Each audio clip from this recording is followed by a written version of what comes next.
Amigos do site, jornal, Tribuna da Imprensa Livre, espectadores da TVC Rio, com o apoio cultural da Faculdade Pinheiro Guimarães e da Cachaçaria Magnífica, estamos iniciando mais um programa Tribuna na TV. E hoje, em função do grande sucesso que foi o último programa, onde tivemos uma grande repercussão e grande audiência, estamos novamente desdobrando o assunto Clube de Regatas do Flamengo. Está conosco hoje, mais uma vez, o nosso subeditor de esporte, Barreto Mendonça, para entrevistar hoje Marcelo Vargas. Marcelo Vargas é presidente do Clube Copa Leme, que agora fez 66 anos de existência, advogado e conselheiro do Clube de Regatas do Flamengo. E bom lembrar também que há pouco mais de um ano, Marcelo Vargas, peruano, Lomba e Landim concorreram a esse que é o maior clube do planeta e por isso estamos trazendo Marcelo Vargas para fazer aí um apanhado da realidade rubro-negra. Marcelo, obrigado pela presença, bom te ver novamente, muito bom contar contigo. E primeiramente eu quero lembrar que estamos de luto, porque faleceu Kobe Bryant, né? Um dos maiores nomes, uma das maiores legendas do basquete mundial. Mas vamos seguir aqui para o que importa, que é a realidade do maior time do planeta. Marcelo, me fala uma coisa, houve hoje a reapresentação desse elenco que nos deu tanta alegria no passado. Como é que você está vendo a realidade do Flamengo nesse 2020 que se inicia agora, meu irmão? Bom, Mazola, primeiramente queria agradecer o convite, você, o Barreto, rubro-negros aí de sempre nos estádios, sempre na militância. O Flamengo hoje é o maior clube da América Latina e um dos maiores do planeta. Não é o maior do planeta por aquele acaso daquele gol do Firmino na prorrogação. A gente não vai comemorar jogar de igual para igual, porque não é o Flamengo. O Flamengo é feito de comemorar títulos e suas conquistas, que tem a nossa sala de troféu lá só aumenta, mas realmente a gente jogou realmente de uma forma que deixou todo mundo esperançoso e, como diz o nosso treinador Jorge Jesus, ficou engasgado o Mundial. Então, eu vejo que o treinador, o nosso comandante Jorge Jesus, volta para esse 2020 com mais vontade ainda do que do ano passado, e os jogadores fizeram um pacto com ele na final do Mundial, que irão voltar agora no final de 2020. E tudo isso capitaneado pelo vice-presidente o Marcos Braz, que está fazendo um excelente trabalho. Então, ao meu ver, esse ano de 2020, com a reapresentação do elenco hoje, vai ser mais vitorioso do que do ano passado. Acredito que ganharemos tudo que ganhamos no ano passado, mais o Mundial. Estou dividindo a bancada com o Barreto Mendonça. Barreto, fica à vontade para explorar o nosso convidado. Marcelo, querido, o que você acha que a diretoria anda comentando muito? Que esse ano eles têm prioridades por títulos. Copa do Brasil, depois a Libertadores, depois o Brasileiro. Claro que é por causa da situação financeira. A Copa do Brasil vale mais, Libertadores e depois o Brasileiro. O que você acha? Prioriza ou vai atrás de todos? Olha, Barreto, eu vou ser sincero com você. Eu acho que a gente tem time, tem elenco, tem estrutura para poder ganhar tudo. Pode se achar, isso é um ufanismo, né? Uma utopia. Para mim não é. Se você analisar que esse time, o treinador, só tem 6 meses de trabalho e ganharam o Brasileirão e da forma arrebatadora que foi e ganharam a Libertadores, por que a gente não pode pensar em ganhar além do que a gente ganhou no passado, mais o Mundial, mais a Copa do Brasil? E a Copa do Brasil é uma competição que me agrada muito, porque é no formato mata-mata. A gente vai falar do Kobe Bryant, da NBA, eu sei que tem a situação que muitos comentários esportivos dizem que é da justiça, né, da meritocracia técnica, né, dos pontos corridos. Mas eu gosto muito dos playoffs, né? A NBA é playoff, a NFL é playoff, o beisebol é playoff. Se o americano ele faz tão bem esse show business, por que a gente não pode copiar? Mas tudo bem, vamos jogar o ponto corrido, ganhamos 2 vezes o ponto corrido, vamos ganhar a terceira. O Flamengo ganha no mata-mata e ganha ponto corrido, porque tem essa história, né? O Flamengo é bom de mata-mata e pontos corridos. O Flamengo é bom em tudo. Os times do Sul são copeiros, né? O Renato Gaúcho até bota o time lá em segundo plano brasileiro, a prioridade são os mata-matas. Os times de São Paulo já são mais para pontos corridos, são clubes mais mais equilibrado, né? Mas o Flamengo não. O Flamengo ganha tudo e com o técnico que tem, com a estrutura que tem do departamento de futebol, com o vice-futebol que está fazendo um excelente trabalho. Marcos Braz chega a campeão brasileiro em 2009. Marcos Braz chega a campeão brasileiro em 2019, Libertadores, Carioca. Então, isso tudo faz a gente acreditar num ano melhor ainda. Eu acho, tenho certeza que o Flamengo tem elenco, tem estrutura para ganhar tudo que competir. E Barreto e Marcelo, é bom destacar que hoje o Jorge Jesus deixou claro que está com o Mundial engasgado aqui. Então sinaliza que realmente vai dar prioridade. E como é que você está vendo essa questão? Olha, foi o que eu te falei. O Jorge Jesus, ao meu ver, é o melhor técnico que já atuou pelo Flamengo. A gente teve Cláudio Coutinho, que foi um excelente técnico, que fez aquele clube, aquela geração de 80, né? Mas eu vi pouco, porque eu era criança, né? Muito criança. Claro. O que eu vi mesmo, que eu acompanhei, é o Jorge Jesus. Lógico que a gente teve Carlinhos, tivemos excelentes técnicos passando pelo Flamengo. Mas o Jorge Jesus, realmente, ele chegou em 6 meses e revolucionou o Flamengo. Obviamente com as contratações aí conduzidas pelo Marcos Braz, mas quem ajeitou foi o Jorge Jesus. E o Jorge Jesus tem uma característica que muito me satisfaz e me deixa esperançoso, que é a vontade de ganhar. Muita gente confunde isso com soberba, com vaidade. Eu vejo isso em busca da excelência. E ele fala uma frase que é muito importante. O maior inimigo do Flamengo em 2020 é o próprio Flamengo.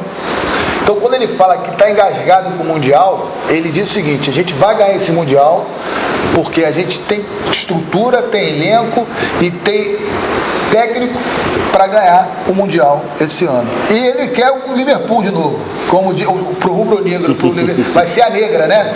A gente ganhou em 81, eles ganharam em 2019, 2020, vamos ver. E a gente ganha. Agora, nessa representação hoje, Barreto me ajuda nisso, o Pablo Mari fez um negócio de vai e vem. Como é que ficou a história do Pablo Mari? Você que está com as informações mais quentes, Barreto? Olha, eu acompanhei um pouco. Quinta-feira passada, ele esteve no Ninho do Urubu. Ali já achamos estranho a frequência dele.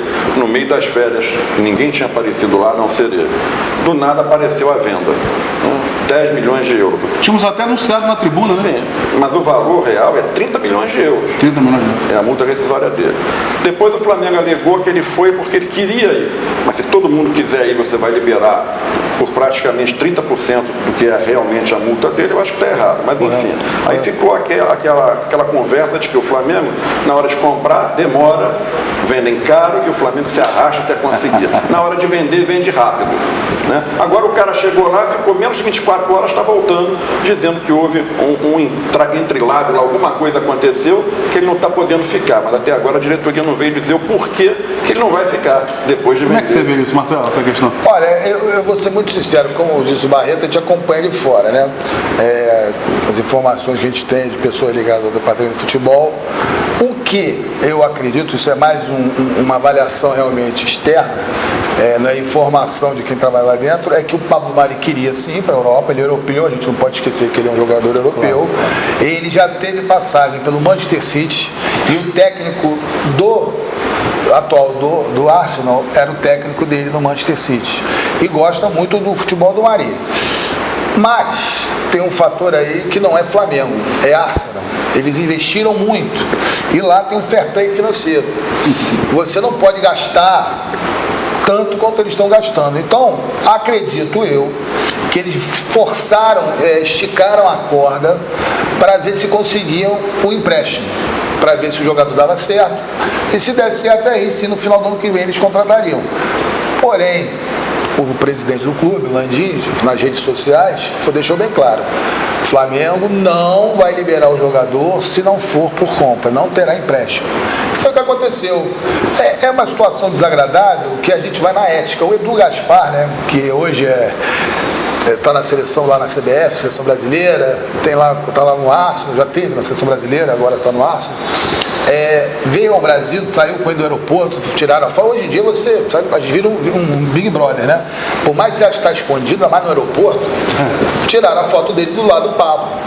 E aí chega lá com o atleta faz os exames médicos, e aí ele tenta, como diz aí no jargão popular, mete um migué, vamos fazer um empréstimo, aí não dá, né? Eu acho que o Flamengo tomou a atitude correta, acho também que a torcida do Flamengo não vai receber de volta, né? Vai continuar apoiando o Pablo Mari, porque é um desejo natural dele jogar na Europa. Eu acho que, na verdade, aí, se você tem que achar um vilão, se tiver algum, foi o Arsenal. O Arsenal tentou esticar a corda, traz o jogador e vamos tentar aí meter o Miguel no empréstimo. O Flamengo foi duro na negociação e falou, não, só vendo. Aí tá voltando e vai se apresentar hoje aí no Flamengo. Barreto e Marcelo, para os dois. Primeiro, Barreto, vocês frequentam o estádio permanentemente, estádio de futebol.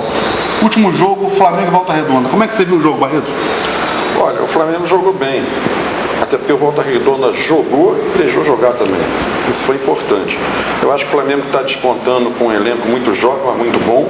Apesar de que Jorge Jesus já disse que no jogo com o Rezende vai botar os titulares, né? É o último jogo desse time, vai ser agora com o Fluminense. O Yuri joga muito, centroavante, os dois laterais jogam muito bem. O goleiro a gente já conhece, o Gabriel. Eu acho que desse elenco aí, pelo que também ouvi falar no Ninho do Urubu, ele vai aproveitar uns 6 ou 7 para manter no elenco. O resto ele vai pedir para emprestar, até para não inchar muito o elenco. Eu acredito que ele faça isso. Eu acho que esse time vai fazer frente ao Fluminense também na quarta-feira. Marcelo, 3-2 foi justo? Foi porque o Volta Redonda é um time armadinho, certinho, dentro das suas limitações financeiras, dos clubes aí de menor expressão financeira, né? Não desmerecendo nenhum clube do Carioca, que eu acredito que a gente tinha que dar mais ênfase ao futebol carioca. Não é porque o Flamengo está em outro patamar, né? Que realmente está. A gente teria que realmente ajudar de alguma forma o futebol carioca a se reerguer. Mas o Volta Redonda é um time certinho, o Flamengo jogou com vontade e eu estou na linha do Barreto. Acho que vai realmente emprestar a maioria desses atletas, alguns ainda têm idade sub-20, vão disputar as competições sub-20. O Flamengo ganhou tudo esse ano, importante frisar. Claro. Ano passado. Ano passado. O Flamengo, o titular não começou ainda, a gente está em 2019. Claro. Aí o que acontece? O Flamengo hoje, para o Taça Guanabara, esse time tá no nível. Quarta-feira eu vou estar lá, como eu tive dos primeiros 3 jogos. É interessante você ver um torcedor diferente no estádio, né? Não é aquele torcedor, porque vê fila nas bilheterias, aí fica aí um conselho, né? Já que eu sou conselheiro, aconselho, né? A diretoria do Flamengo por mais bilheterias abertas. Conselheiro e um ex-presidente de uma grande torcida organizada, que é a Jovem Flá. Fala um pouquinho como é que está essa questão das organizadas nos estádios. Existe a possibilidade de voltar? Olha, eu fui numa audiência pública na Alerj, que está se discutindo lá uma legislação em relação às torcidas organizadas. Teve uma reunião da diretoria com o BEP nessa última sexta-feira. Batalhão, né? Isso aí, a diretoria da torcida está tentando de todas as formas a volta aí da torcida jovem do Flamengo, a raça rubro-negra também, né? Está infelizmente impedida. Isso, infelizmente, deixa a arquibancada mais fraca, apesar da Urubuzada, Flamanguaça, Império, a Nação 12 fazerem uma festa linda, mas a raça e a jovem são as torcidas mais tradicionais, né? E aí a arquibancada ficaria mais poderosa, né? Seria a muralha rubro-negra, né? Não tem a muralha amarela do Borussia Dortmund? Tem a muralha rubro-negra. Acredito eu que a gente vai ter boas notícias em breve, ainda não tem nada confirmado, nada acertado, mas eu estou esperançoso que a torcida do Flamengo e a raça rubro-negra voltem para as arquibancadas esse ano ainda. Barreto falou no último programa que acha que o Flamengo deveria ter chegado a um acordo com a Rede Globo Televisão para que a transmissão tivesse sido dada sequência. Como é que você vê essa questão também, Marcelo? Olha, é uma questão interessante, porque eu estava lendo um artigo que a Globo tem que defender os interesses dela, concordo? E o Flamengo tem que defender os seus interesses. O Flamengo hoje tem elenco, tem torcida para realmente negociar, sentar na mesa, sem o pires na mão e falar: eu gasto X reais no meu time, eu preciso de X reais na televisão. A Globo já vem com um argumento, né? E quem sustenta a audiência é o Flamengo, né, Marcelo? Óbvio. Isso é natural na negociação. E a Globo vem dizendo que não pode, não tem como aumentar os valores. E foi o que o vice-presidente de comunicação, em uma entrevista recente, disse que a Globo não fez proposta. A única proposta é: vão manter o que eu estou te pagando. Realmente isso o Flamengo não pode aceitar. E o Flamengo tem como endurecer a negociação. Agora tem um fator interessante. A Globo, em 2011, ela defendeu o sistema de hoje, porque tinha o Clube dos 13, que ajudou a implodir o Clube dos 13 em 2011 foi a Globo, quando chama o Flamengo para negociar individualmente, quando chama o Corinthians para negociar individualmente. Então, lá em 2011 interessava para a Globo, agora não interessa mais. Você está entendendo o que eu quero colocar? A Globo está sendo contraditória. Tudo bem que ali não tem nenhuma questão ideológica, é uma questão de proteger o seu. Ela quer proteger o quinhão dela, ela quer ter o Flamengo barato para vender caro. Isso aí é o negócio. O negócio é o mercado. Só que o Flamengo também está se posicionando muito bem. Eu acredito, o Flamengo vai classificar para a Taça Guanabara, vão ganhar a Taça Guanabara. O Flamengo vai ter outro, do que prevendo outro período, hein? Vai ser o Carnaval rubro-negro. A gente vai ganhar 3 taças no meio do Carnaval. Vão ser campeão da Supercopa do Atlético Paranaense, vão ser campeão da Taça Guanabara e campeão da Recopa. O Flamengo está batendo todos os recordes. O torcedor do Flamengo está cansado de festejar, né? Mas o Brasil está precisando. Vai encher mais o caixa ainda, hein? Óbvio. Então a Globo vai ter, porque a Recopa na TV fechada é da Dance, né? A Globo deve fazer um acordo para passar na aberta, não sei se vai entrar ou não. Então você ter o Flamengo ganhando 3 taças e a Globo não passar as 3, vai ficar complicado para ela. Então vai pressionar o lado dela. Então acredito que eles vão chegar num acordo até o Carnaval. Barreto, mata no peito, tá contigo, meu irmão. Eu acho, a linha dele é isso daí mesmo. Eu acho, vai ter que ceder, não é possível que não.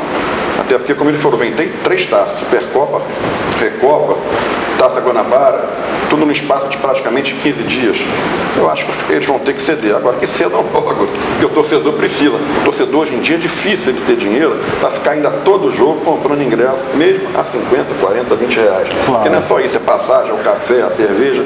Então eu acho que eles vão acabar cedendo, logo, logo. Investimento fora do futebol, como é que vocês estão vendo hoje nos esportes olímpicos do Flamengo? Olha, eu vejo que o Flamengo hoje voltou com o time de vôlei feminino, o basquete aí manteve o investimento, o Remo voltou a ganhar. O basquete está disputando 2 campeonatos aí. Sim. É porque se você comparar com a antiga infelizmente perdemos um Super 8 pro Franca agora, recentemente. Mas é questão de time ali, foi um jogo, o time tá bem, eu vi o último jogo. Por um ponto, né? Ganhou do Brasília agora bem, mais de 20 pontos. Então, o que eu digo é o seguinte, em comparação à administração passada, está muito bem. Só que a gente tem outras administrações que investiram bem, melhor ainda. Eu acho que pode investir mais. Por exemplo, futsal, eu acho que o Flamengo poderia investir mais. Futebol feminino. Futebol feminino também, eu acho que o Flamengo poderia investir mais. Infelizmente perdeu jogadores pro Santos aí agora.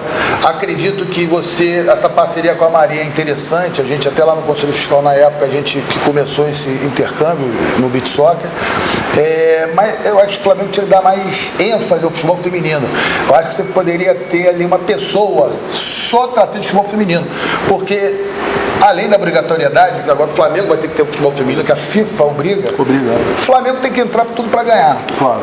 Então, se o Flamengo é o maior clube hoje do mundo, um dos maiores do mundo e o maior da América Latina, o Flamengo também tem que ter no futebol feminino esse pensamento.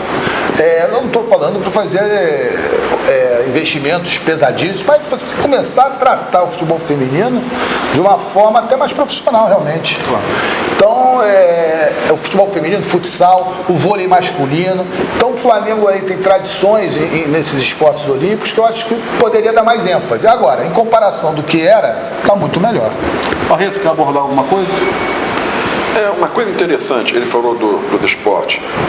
Pelo que eu li, o Flamengo esse ano passado, foi a época mais vitoriosa do Flamengo nas categorias de base. 27 títulos em 12 categorias diferentes. O que você acha disso? Olha, a base do Flamengo está muito bem. Agora a gente tem que citar o trabalho do Noval, né? O Noval é um cara que está lá antes da antiga diretoria entrar. Ele está lá antes de 2013. O Noval está lá desde 2011, 2010. Então, é um trabalho que também não começou ontem, né? E você vê, por exemplo, o retorno financeiro que isso dá. O Flamengo agora está vendendo bem, porque os seus atletas são bons. E você não está mais com aquela política antiga de você vender o garoto de 18, 19 anos e contratar o cara de 35. Hoje você está tendo jogadores tops, nomes. Você, por exemplo, pega um Rafinho e um Felipe Luiz. É o que a maioria dos clubes faz, né? Exatamente. O Rafinho e o Felipe Luiz, hoje, eles estão com uma idade avançada, mas ainda estão no ápice da sua forma. A gente não sabe se vai chegar mais 2 anos assim, mas hoje o Flamengo mudou a condição de jogo do Flamengo quando você traz 2 laterais realmente de força, 2 laterais que sabem apoiar. Às vezes na marcação você tem um certo problema, mas o Jesus fez um esquema que consegue neutralizar isso. Então a base do Flamengo está muito bem e está dando retorno financeiro para o clube. Marcelo, tira uma dúvida para mim. 66 anos do Copa Leme. O Copa Leme também é um orgulho aqui para o Rio de Janeiro. Já foi berço de muitos valorosos atletas que chegaram aos campos dos gramados desse Brasil. E o futebol de praia é uma cultura do Rio de Janeiro, é muito importante. Como é que está o Copa Leme hoje, meu irmão, de 66 anos? Me conta. E parabéns pelo Copa Leme. Mas olha, o Copa Leme completou 66 anos nesse último sábado, 25 de janeiro. O Copa Leme Praia Clube já defendeu a sua camisa, o Edinho, já defendeu a sua camisa vários jogadores que chegaram ao campo. O Pelé vestiu a camisa do Flamengo, do Copa Leme. E o Pelé deve ter vestido para um jogo... Não, foi uma aposta. A gente foi lá, o Copa Leme na época foi lá e ganhou o time dele na praia. Aí ele perdeu e botou a camisa, mas depois ele tirou a camisa, ele tinha amigos. Chegou a vestir a camisa do Flamengo no Maracanã uma vez também. O Pelé é simpático nesse ponto. Mas então o Copa Leme é um clube na zona sul do Rio de Janeiro que, quando a gente chegou lá em 2012, encontrou uma situação calamitosa. Hoje é um clube pungente, é um clube hoje que você tem Estava falido, né, Marcelo? Não, ele não é só falido, ele era um problema social para a área. Na comunidade. Na comunidade, no Leme, inclusive a candidata à época. A Ladeira de Barroso, no início da Ladeira de Barroso. Foi lá dizendo que ia estatizar, mas a gente conseguiu levantar o clube. Hoje é um clube que ainda tem muito a se fazer, mas hoje é um clube realmente social e desportivo. Com gente, né? Com atividades esportivas permanentes. Você tem crianças, você tem idosos de terceira idade. A gente vai fechar agora uma parceria aí com o Estado para fazer a terceira idade, a melhor idade. É um projeto que já tem. E a gente. Disputando futebol de praia? Futebol de praia, a gente jogou de um campeonato. Não é uma tradição do Copa Leme. O Copa Leme nasceu no futebol de praia. Exato. Quando você tem essa dicotomia, essa divisão, o Copa Leme entrou num período aí crítico. Agora voltamos, clube, futebol de praia, tudo junto. E esse ano aí, acredito que o Copa Leme chegará ao seu objetivo, que é ser campeão carioca de futebol de praia. Bom, retomando ao clube de regatas do Flamengo. Barreto, esse formato do Campeonato Carioca, que também é o berço, um celeiro de grande jogador do futebol carioca, que agora só se fala que é um campeonato mais charmoso. Você é realmente favorável de uma mudança? Eu acho que não só eu, como todos os torcedores, não só do Flamengo, como Fluminense, Vasco, Botafogo. Eu acho que é um campeonato deficitário, que visa também alguns interesses da Federação do Estado do Rio de Janeiro, até para poder socorrer os clubes pequenos, né? Inclusive Fluminense, Vasco, Botafogo. Se você prestar atenção, vai ter, se bobear, 2, 3, 4 clássicos entre Flamengo, Botafogo, Fluminense. Eu acho que é mais ou menos isso daí. Já o Campeonato Paulista eu acho mais organizado. São 4 clubes chaves, dali sai, começa mata-mata, eu acho que deveria ser assim. Mas aqui eu acho difícil de mudar isso. É muito difícil. A tendência é enxugar cada vez mais o calendário de futebol do Estado do Rio de Janeiro, o que vai continuar acontecendo. Você que é o cara que dá os grandes furos do esporte hoje na tribuna, está vendo alguma novidade para essa semana para o Flamengo ou não? Eu soube que o Flamengo vai atrás de um substituto para o Reinier. Estão tentando já procurar um outro garoto. O Gabigol está renovando já, vai continuar. Qual o valor para o Gabigol? Como é que vai ser? Olha, parece que é 80 e poucos milhões a compra, vai ser parcelado, ele vai receber quase 2 milhões por mês, mais ou menos. E eu também soube que ele vai colocar no contrato dele aquelas premiações extras, como o Jorge Jesus fez. Ano passado o Jorge Jesus ganhou 9 milhões só de premiação, porque ganhou 3 campeonatos. O Gabigol não é bobo, já pediu para colocar também. É justo. Ele vai ficar até 2024, é o que eu estou sabendo por enquanto. O que seria de nós sem o Gabigol naquela grande final contra o River, né? Sim.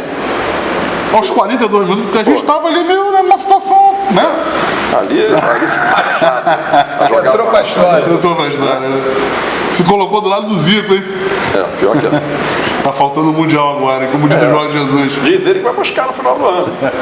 Marcelo, fala pra mim, como é que você tá vendo mais alguma novidade em relação ao Flamengo esse ano, essa semana? Eu acredito que o principal do Flamengo é manter o que deu certo. Claro. Lógico que deve dar um upgrade para ganhar o que você não ganhou nesse primeiro ano de Jorge Jesus, né? Porque o Jorge Jesus agora antes de Jesus e depois de Jesus, né? Claro, e o Flamengo, acho que esse ano 2020 você, com as contratações pontuais que foram feitas, está no caminho certo. Eu estou esperançoso.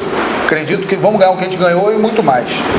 Conselho Deliberativo. Você é uma figura permanente lá no Conselho. Como é que foi a última reunião? O que tem sido tratado? Como é que está a coisa esse ano? O Conselho Deliberativo dessa gestão, né, desse mandato, está bem tranquilo, bem calmo. A gente aprovou lá numa última reunião da semana passada os contratos de patrocínio, né? Quem aprovou a Azeite Royal foi o Conselho de Administração, não foi o Conselho Deliberativo, é bom dizer. Tem gerado uma polêmica a questão Tem gerado uma polêmica, né? Mas ela tem um parecer lá do jurídico dizendo que não há problema algum. Tem a questão da ética, né? Que você hoje em dia está sendo muito discutida, né? Se você pode fechar com uma empresa com problemas. Mas do resto, acho que o Conselho Deliberativo está indo bem. Vamos ter uma discussão, está tendo uma discussão aí sobre reforma estatutária, que já se vem se arrastando há muitos anos. Desculpa cortar, ninguém rasga dinheiro, né, Marcelo? É óbvio. O Azeite Royal, qualquer outra empresa chega com um saco de dinheiro para um clube, está tudo dentro da legalidade, vai fazer o quê? Com certeza. E acho que está indo bem. Eu acho que esse ano a gente ainda vai focar nas conquistas do futebol. Acredito realmente que o cenário político da Gávea vai começar a fervilhar ano que vem, que vai ser o ano da eleição. E vai ficar a pergunta, o Landim vem ou não vem para a reeleição? Vai cumprir a promessa de campanha de não vir para a eleição? Ou a efervescência política do Flamengo obrigará o presidente a vir à eleição pela uma passividade, uma pacificação política do Flamengo? Essa é a pergunta que vai ser respondida no que vem. Ainda está um pouco receio, né? Ainda um pouco cedo para a gente debater isso. Mas já teve algumas figuras. Mas não tem dúvida, já começa a se ventilar. Algumas figuras já se movimentaram lá no cenário político da Gávea. Você tem alguma coisa a falar sobre isso, Barreto? Sobre essa questão da pré-campanha para o ano que vem do Flamengo? Eu acho que ele vai vir candidato. Eu acho que ele sabe que ele vai vir candidato, não vai ficar dizendo que não vai vir por enquanto, mas é provável que venha, como Marcos Braz provavelmente também. Eu acredito que o próprio BAP, ou ele, ou alguém dele, vai girar em torno disso daí, tenho certeza. Eu continuo achando que não tem como nada deixar de girar em torno da gravidade, ou ser gravidade, é o Marcos Braz. É o cara que, como diria o Nelson Rodrigues, a unanimidade é burra. Nesse caso, eu acho que não é. Porque como é que você vai desqualificar uma figura como o Marcos Braz? Eu acho que qualquer tendência, qualquer clube... O cara chega e ganha. O cara chega e ganha. Ele chega e ganha. Você vai... É um cara que realmente, como diz, tem um mito. Tem um mito na Gávea. Marcos Braz. É isso mesmo. Eu acredito que o Flamengo, ele por si só, ele já é o Flamengo, é o manto sagrado. É uma marca que 42 milhões não é para qualquer um, né? Eu queria entender o que pode ser melhor do que o Flamengo na área futebolística. Eu acho que ainda não nasceu, ainda está para... Estamos chegando ao final. Nosso árbitro de vídeo, que é o Max Figueiredo, já está sinalizando aqui. Então nós vamos para as considerações finais. Primeiro Marcelo Vargas, depois Barreto. Ou melhor, vamos inverter. Barreto, que é o nosso subeditor de esporte, palavra final, sequência convidada.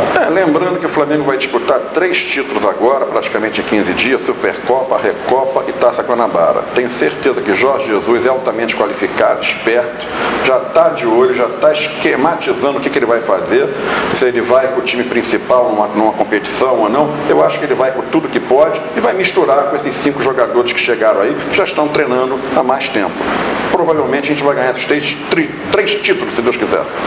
Marcelo, palavra tua, como diz o Barreto, também acredito, o Flamengo, o céu é o limite, o universo é infinito, e o Flamengo vai ganhar tudo que disputar. Mais uma vez agradecer aqui ao Barreto, ao Mazola, e a torcida do Flamengo pode ficar tranquila. Esse ano teremos mais conquistas. Obrigado pela participação. Amigos da TVC Rio, leitores do jornal Tribuna da Imprensa Livre, agradeço aí a atenção de todos. Lembrando que uma vez por mês, daqui a no máximo um mês, teremos mais uma pauta esportiva aqui no programa.